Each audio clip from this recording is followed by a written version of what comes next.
Hello friends, welcome back to VIPS academy. నేను మీ Ashok.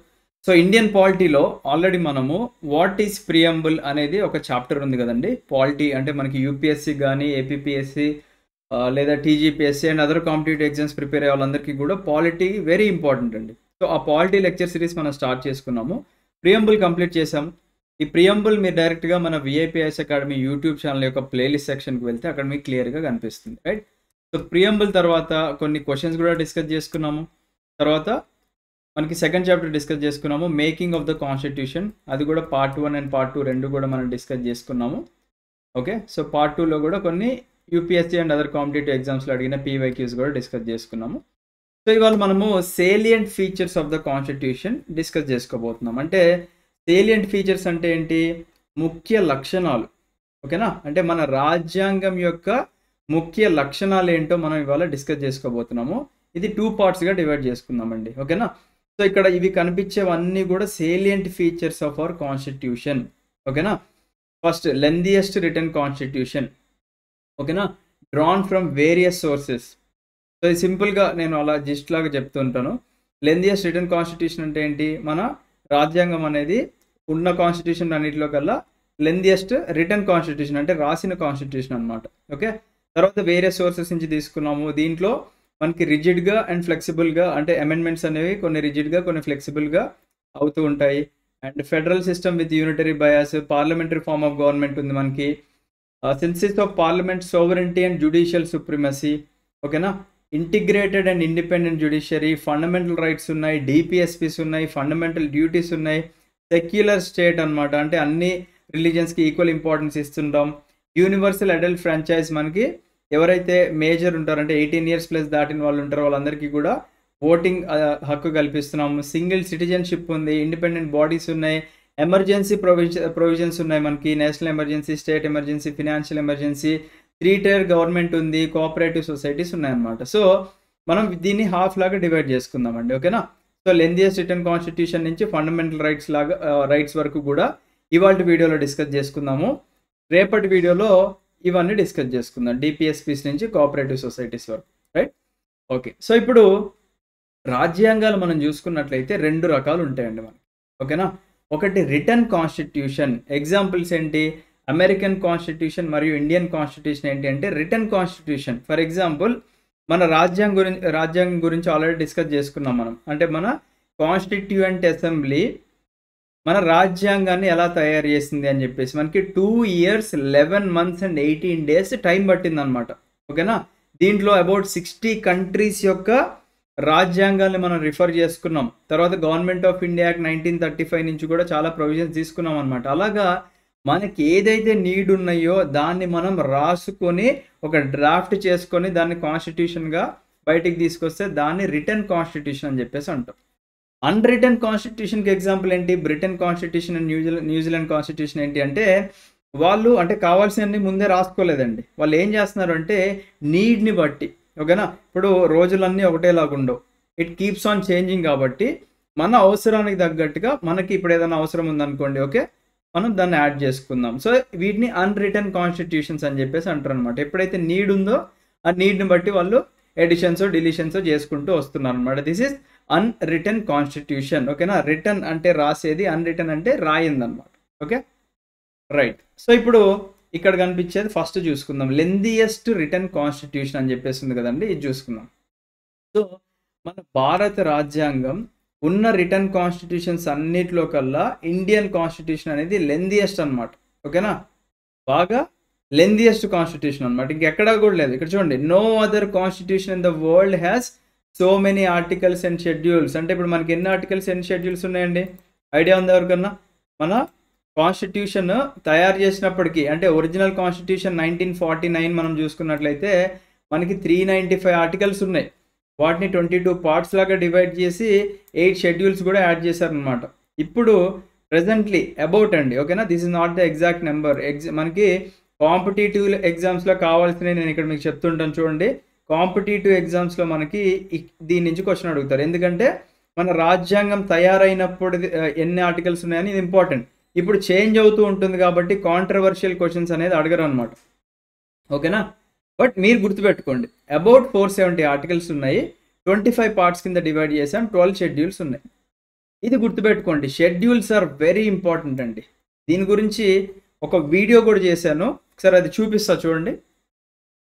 So రీసెంట్గా మన విఐపిఎస్ అకాడమీ యొక్క ఇన్స్టాగ్రామ్ పేజ్ కూడా మనం ఓపెన్ చేసామండి. దీంట్లో మన కాంపిటేటివ్ ఎగ్జామ్స్కి కావాల్సిన ట్రిక్స్ అన్నీ కూడా, అంటే షార్ట్ ట్రిక్స్ అన్నీ కూడా మనం ఇక్కడ చెప్పడం జరుగుతుంది. ఇక్కడ చూడండి, Pitt's act, regulating act tricks, ఇవన్నీ కూడా మల్టిపుల్ ట్రిక్స్ మనం ఇక్కడ చెప్పాము.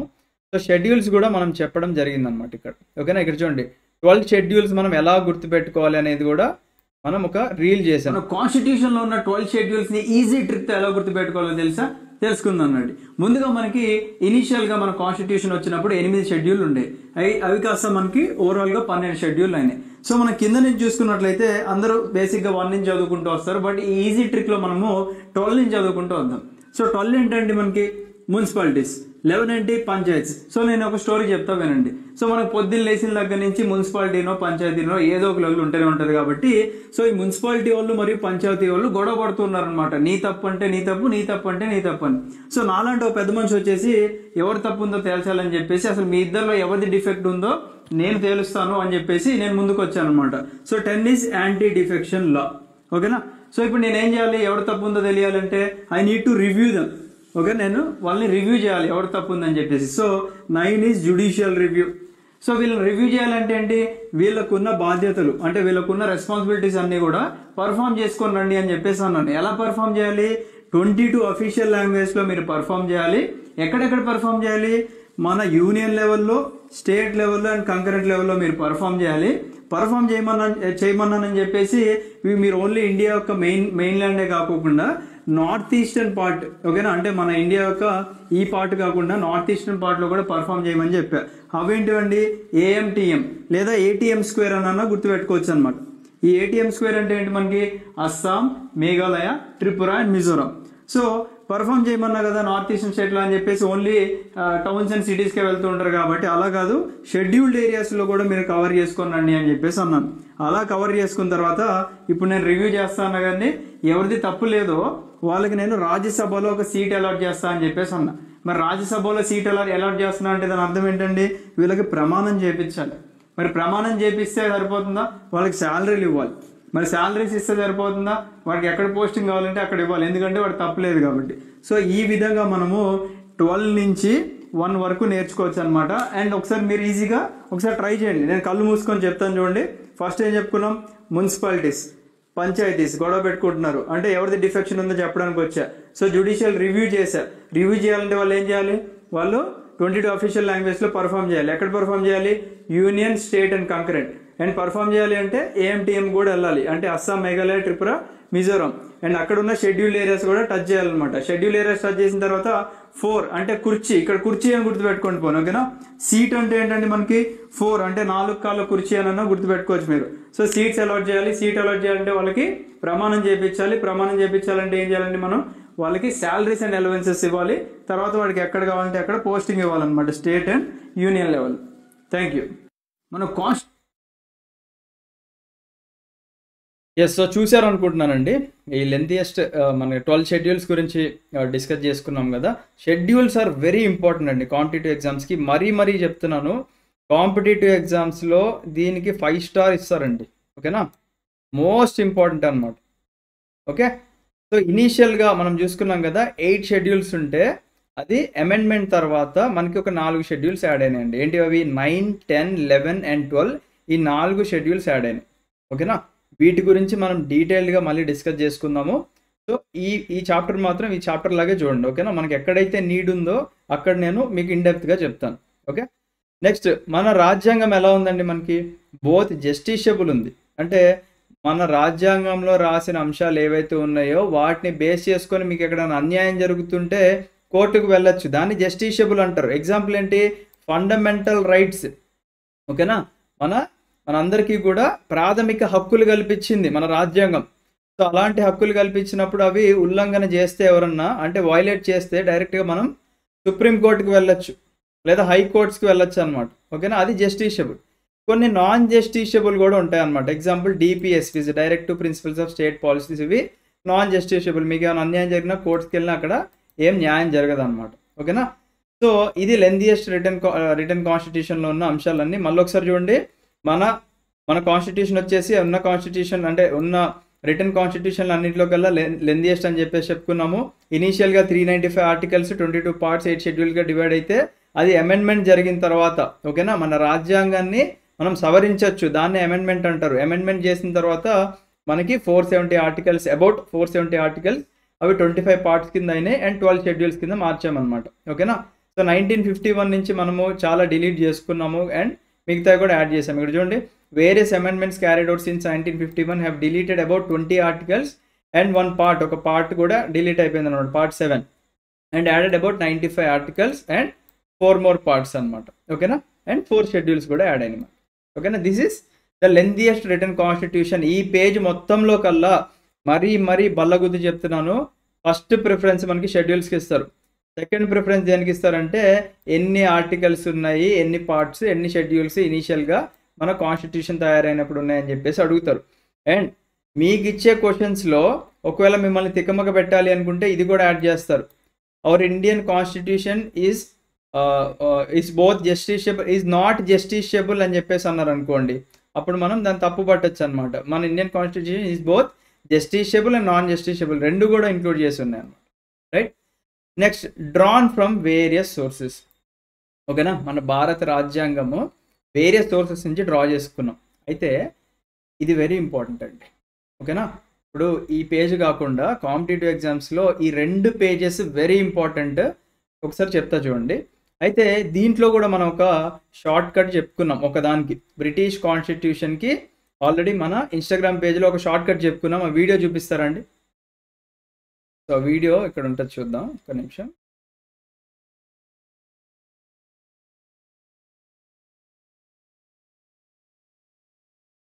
ఇక్కడ చూడండి, బ్రిటిష్ కాన్స్టిట్యూషన్ నుంచి తీసుకున్న సోర్సెస్. ఏంటిలో వచ్చావు సార్? అసలు మన ఇండియన్ కాన్స్టిట్యూషన్ ఏ సోర్స్ నుంచి తీసుకున్నా అసలు ఏం అర్థం కావట్లేదు సార్. అసలు ఏమన్నా గుర్తు పెట్టుకున్నట్టు ఒక చిన్న నిమానికి అని చెప్తారా?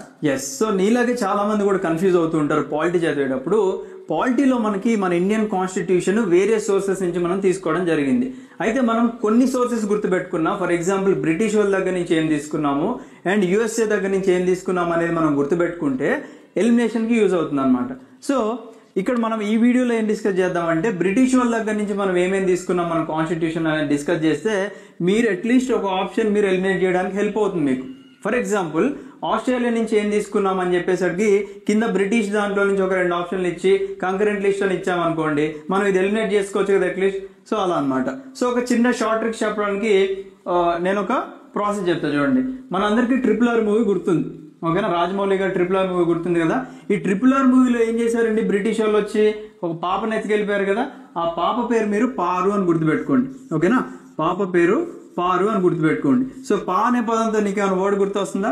Parliamentary form of government. Exactly. So పా అంటే పార్లమెంటరీ ఫార్మ్ ఆఫ్ గవర్నమెంట్. రూ అంటే ఏమైనా గుర్తు వస్తుందా? Rule of law. Yes, exactly. So పారు, ఈ పారు అనే అమ్మాయిని ఎందుకు తీసుకెళ్లారండి వాళ్ళు? పాటలు పాడించుకోవడానికి తీసుకెళ్లారనమాట. అంటే షీ సింగింగ్. ఓకేనా. తను వాళ్ళ దగ్గరికి వెళ్ళి, బ్రిటిష్ వాళ్ళ దగ్గరికి వెళ్ళి పాట పాడుతుంది అండ్ అలాగే షీఈ్ రైటింగ్. అక్కడ కూర్చొని వాళ్ళ ఊర్లో వాళ్ళకి లెటర్లు రాస్తూ కూర్చుంది కదా. సో సింగింగ్ లో సింగ్ అంటే ఏంటి ఇక్కడ మనకి? సార్ సింగ్ అంటే నాకు సింగ్ కావట్లేదు సార్. సింగ్ అంటే సింగిల్ సిటిజన్షిప్ అనమాట. ఓకేనా. సో రైటింగ్ లో రిట్ అంటే ఏమైనా గుర్తొస్తుందా? ఎస్, ప్రెరోగేటివ్ రిట్స్ అనమాట.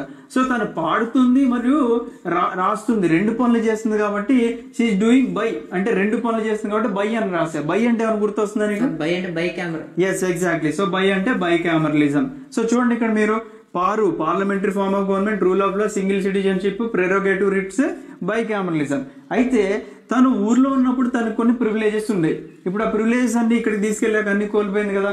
So parliamentary form of government తో పాటుగా పార్లమెంటరీ ప్రివిలేజెస్ అని గుర్తుపెట్టుకోండి. ఓకేనా. దీంతో పాటుగా ఈ బ్రిటిష్ వాళ్ళు చేసిన అన్యాయం ఏంటి? ఊర్లో నుంచి అన్యాయంగా పాపని తీసుకెళ్లారు కాబట్టి వాళ్ళ మీద ఒక లీగల్ ప్రొసీజర్ అనేది స్టార్ట్ చేయాలన్నమాట. అందుకే మనం ఇక్కడ ఏం చేసుకోవచ్చు, వాళ్ళపైన లీగల్ యాక్షన్ తీసుకోవాలంటే లెజిస్లేటివ్ ప్రొసీజర్ అని చెప్పుకోవచ్చు అనమాట. సో ఈ ట్రిక్ తో మీకు బ్రిటిష్ దగ్గర నుంచి తీసుకున్న సోర్సెస్ అన్ని కూడా కవర్ అయినాయి. ఎస్, ఐ హోప్ మీరు విన్నారు అనుకుంటున్నానండి. ఓకేనా. సో మళ్ళీ డీటెయిల్గా మనం చెప్పుకుందాము, ఎందుకంటే ఈ చాప్టర్ యొక్క ముఖ్య ఉద్దేశం ఏంటంటే జస్ట్ వీటిని కవర్ చేయడానికి అండి. ఓకేనా. బేసిక్స్ కవర్ చేయడానికి. బట్ ఎక్కడైతే నీడ్ ఉందో I will definitely do a detail video of it అనమాట. ఓకేనా.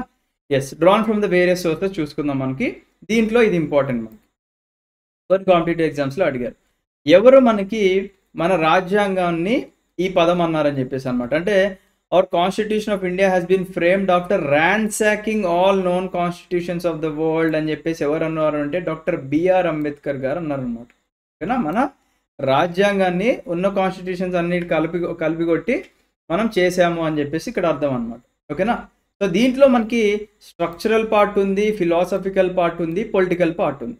స్ట్రక్చరల్ పార్ట్ ఎక్కడి నుంచి తీసుకున్నామంటే గవర్నమెంట్ ఆఫ్ ఇండియా యాక్ట్ 1935 నుంచి తీసుకున్నాం.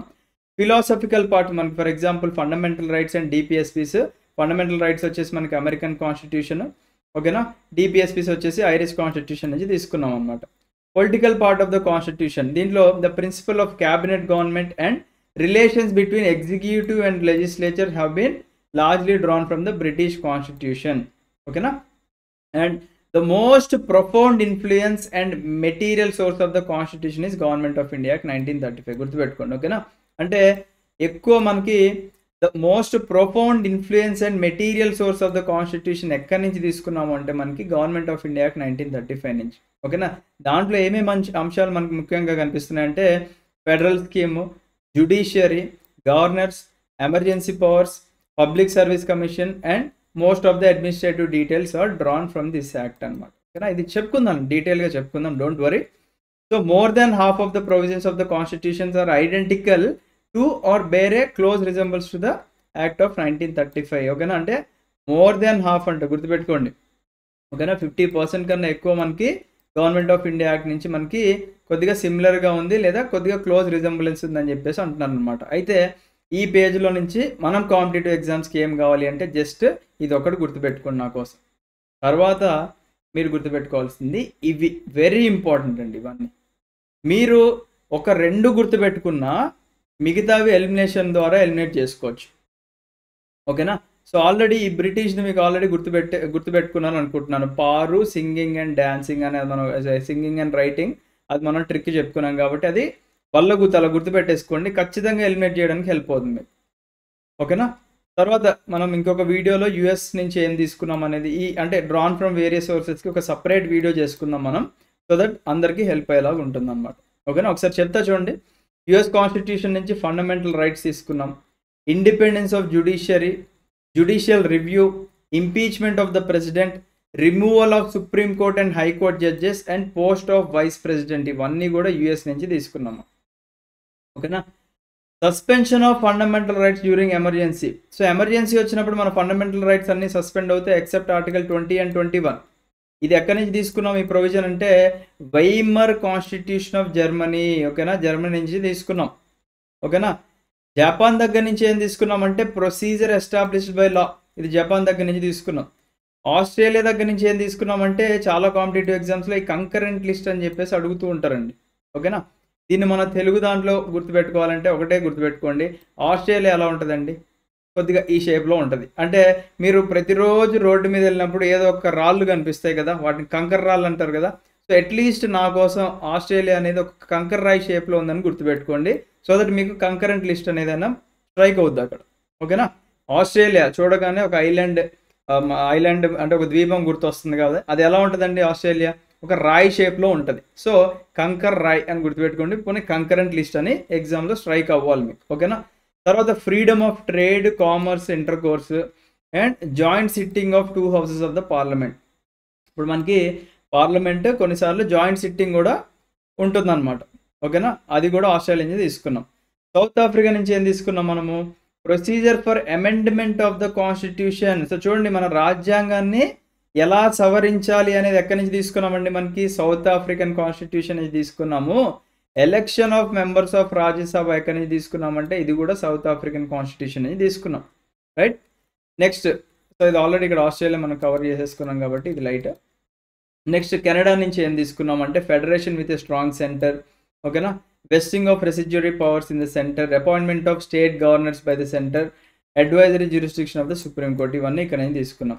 ఐర్లాండ్ నుంచి వెరీ ఇంపార్టెంట్ అండి, మనకి డిపిఎస్పీ తీసుకున్నాం, వెరీ ఇంపార్టెంట్.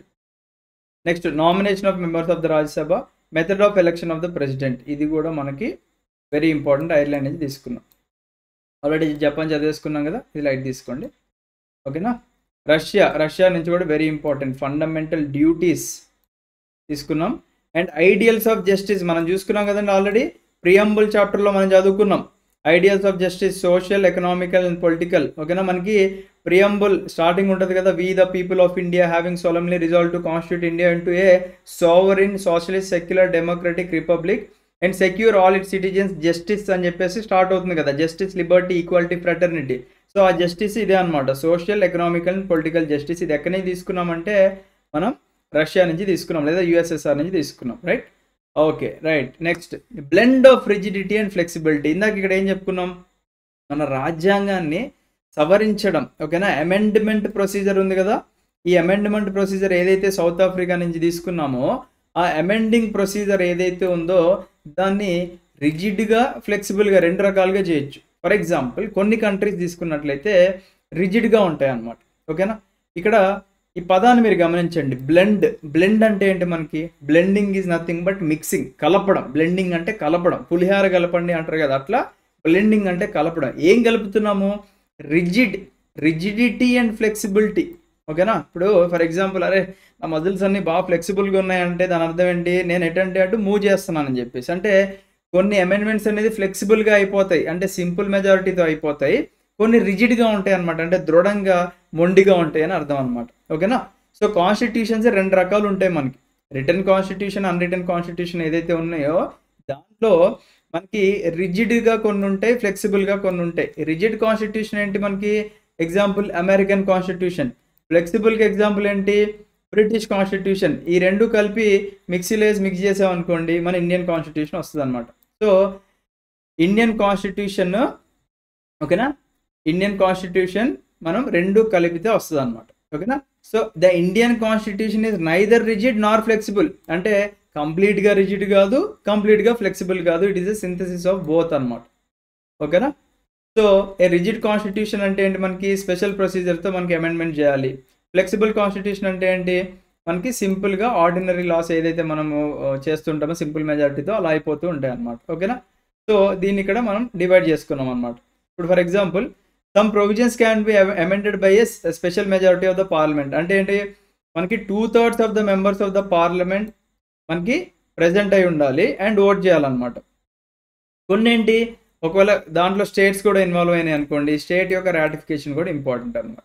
ఓకేనా, సింపుల్ మెజారిటీ అంటే సింపుల్గా మనకి ఇక్కడ చూడండి, some provisions of the constitution can be amended by the simple majority of the parliament in manner of the ordinary legislative process అనమాట. ఓకేనా, దీని గురించి మనం డీటెయిల్గా డిస్కస్ చేసుకుందాం లేండి, డోంట్ వరీ.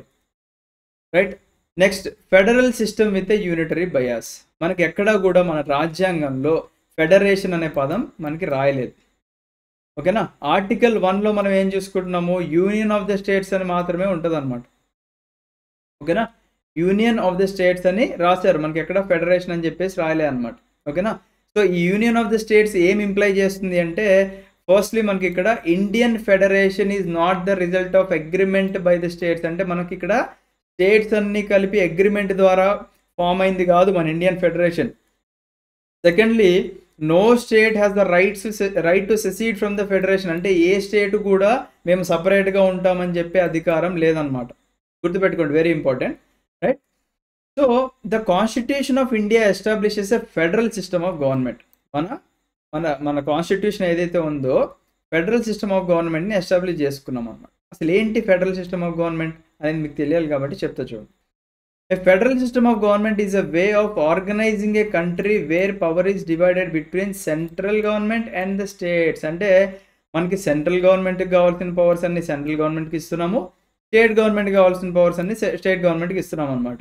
సో ఈ డివిజన్ ఆఫ్ పవర్ ఏదైతే ఉందో it ensures that both the central authority and the regional governments have defined responsibilities. అంటే సెంట్రల్ గవర్నమెంట్ చేయాల్సిన పరిధిలో ఉన్న అంటే పవర్స్ ఏవైతే ఉన్నాయో అవన్నీ వాళ్ళు నెరవేర్చాలి, అది వాళ్ళ యొక్క responsibility. In the same way state గవర్నమెంట్స్కి ఉన్న రెస్పాన్సిబిలిటీస్ కూడా ఇవి నిర్వర్తించాలన్నమాట. అందుకే ఇవి they operate independently within their respective spheres అనమాట. ఓకేనా, ఇవన్నీ కూడా ఇండిపెండెంట్గా ఎవరికి వాళ్ళు ఆపరేట్ చేసుకుంటారు. ఓకేనా, కొన్ని కామన్గా ఉంటాయి మళ్ళీ మనకి. రైట్, ఎగ్జాంపుల్స్ ఏంటి, apart from India federal system of government, United states, Canada, Australia are other examples అని చెప్పుకోవచ్చు అనమాట. దీంట్లో కాంపిటేటివ్ ఎగ్జామ్స్లో ఈ బిట్ చాలాసార్లు అడిగారండి.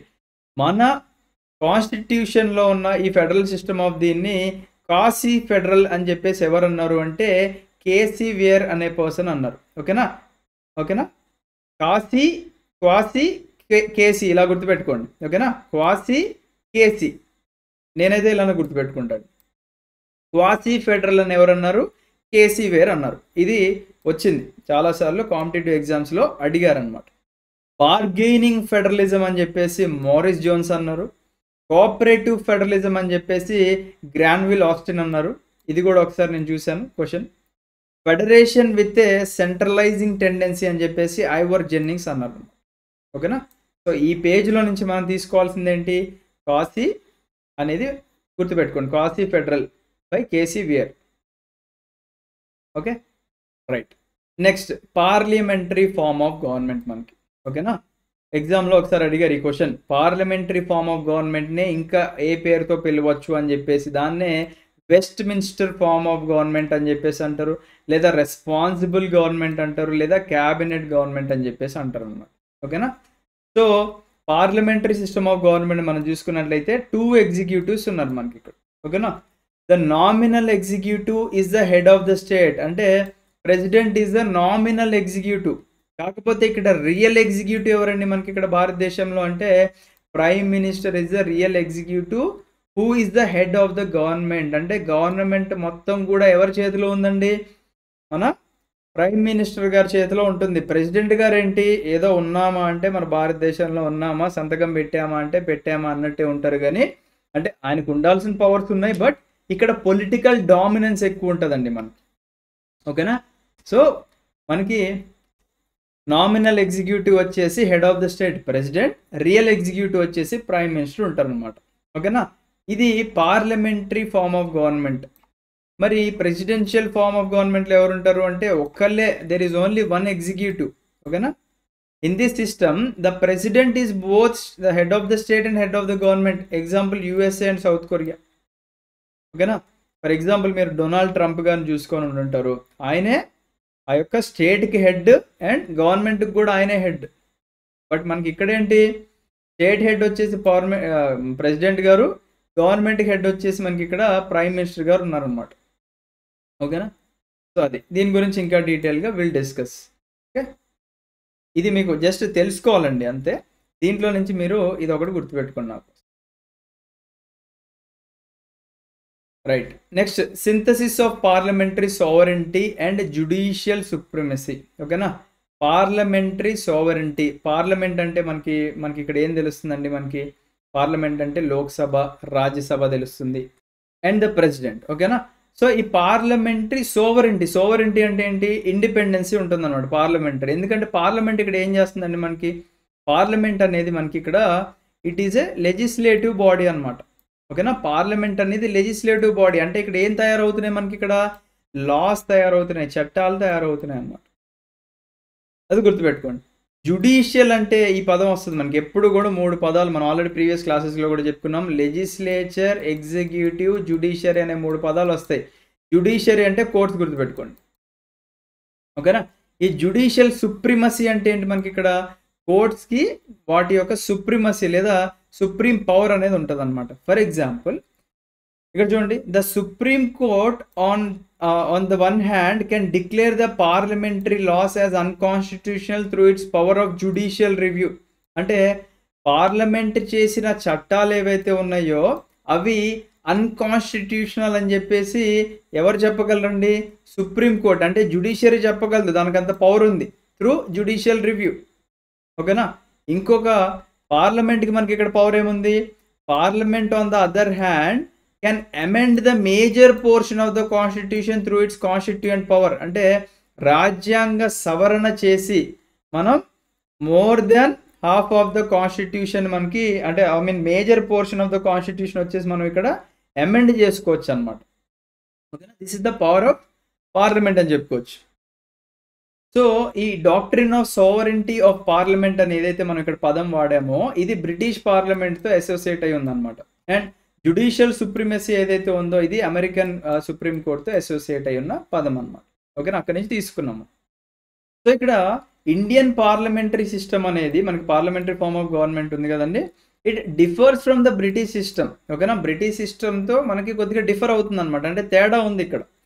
The scope of judicial review ఏదైతే ఉందో, అంటే which the power of the Supreme court మనకి ఇక్కడ చెప్పుకున్నాం కదండి, అన్కాన్స్టిట్యూషనల్ అని చెప్పొచ్చు అని చెప్పేసి, అది ఇండియాలో కొద్దిగా నేరోవర్ ఉందని, అంటే కొద్దిగా చిన్నపోయింది అనమాట కంపేర్ టు మనం యుఎస్తో కంపేర్ చేసుకున్నట్లయితే.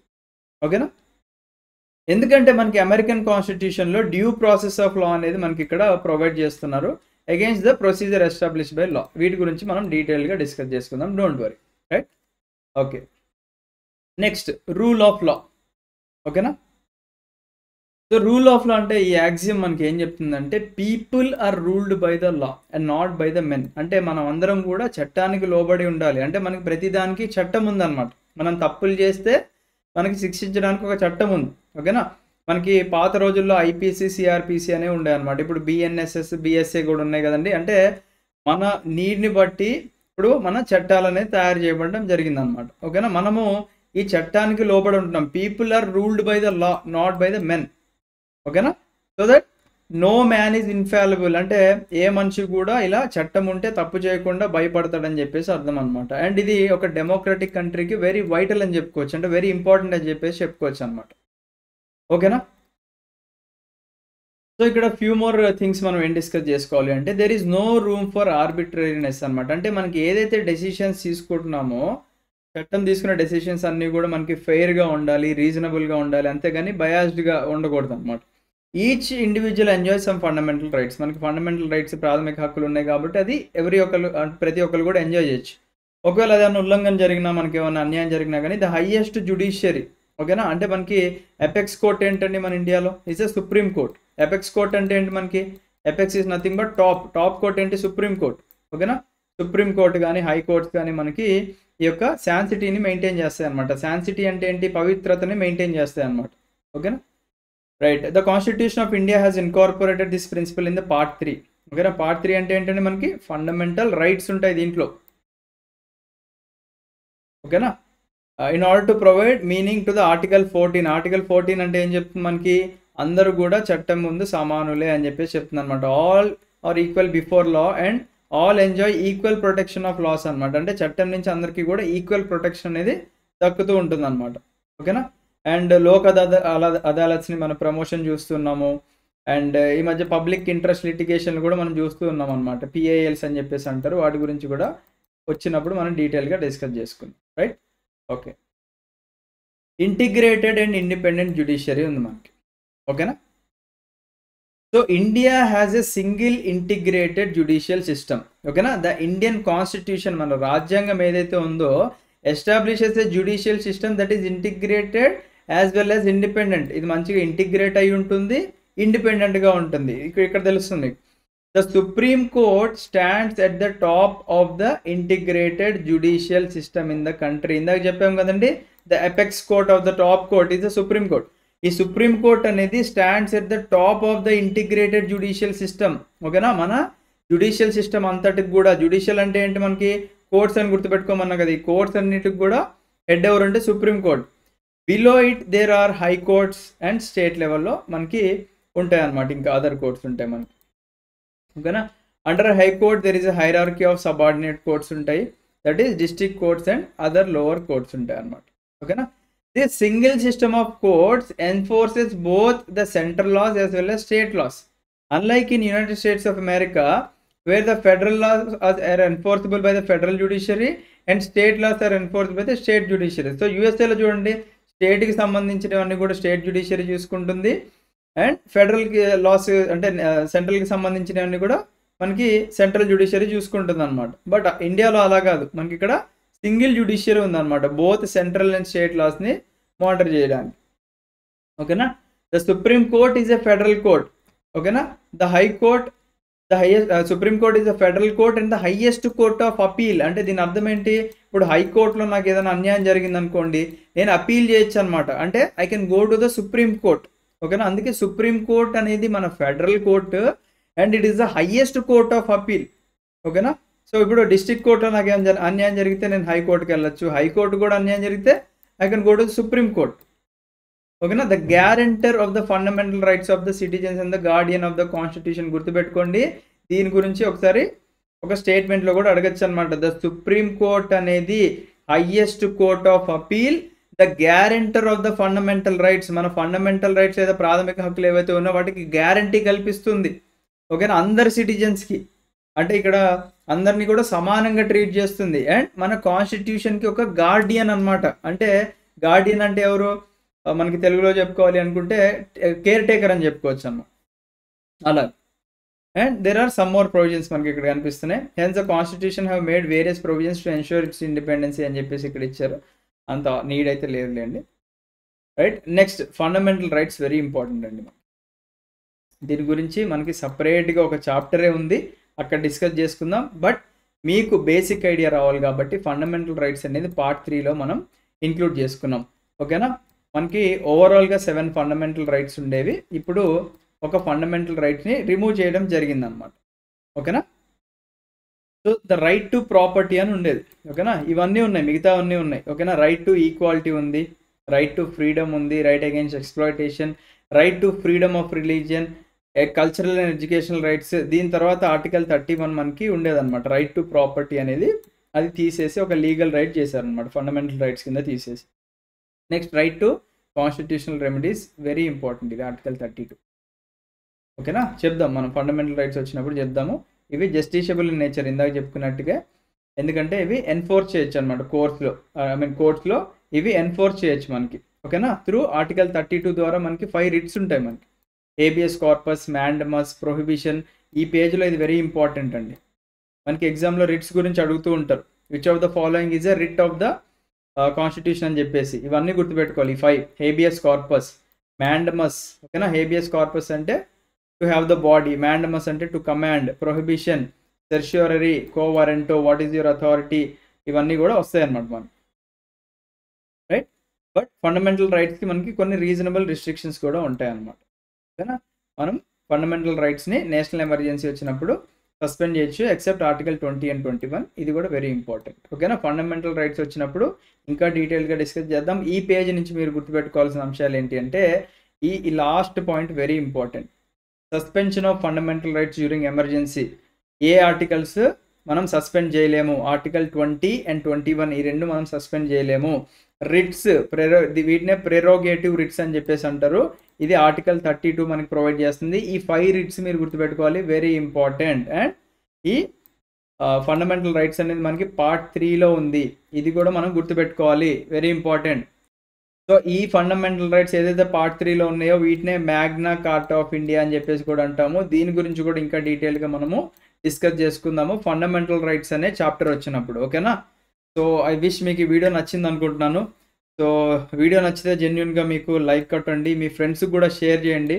అండ్ ఈ సిరీస్ కంటిన్యూ అవ్వాలి అనుకుంటే మీ నుంచి ఉన్న సపోర్ట్తోనే కంటిన్యూ చేస్తానండి. బికాజ్ మీకు మీ టైం ఎంతైతే వాల్యుబుల్లో నాకు నా టైం అంత వాల్యుబుల్. ఒక పీపీటీ తయారు చేయడానికి ఆల్మోస్ట్ నాకు ఒక డే మొత్తం పోతుంది.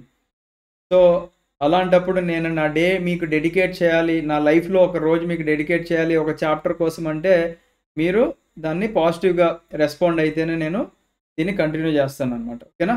So I wish you all the best, have a great day. జై హింద్.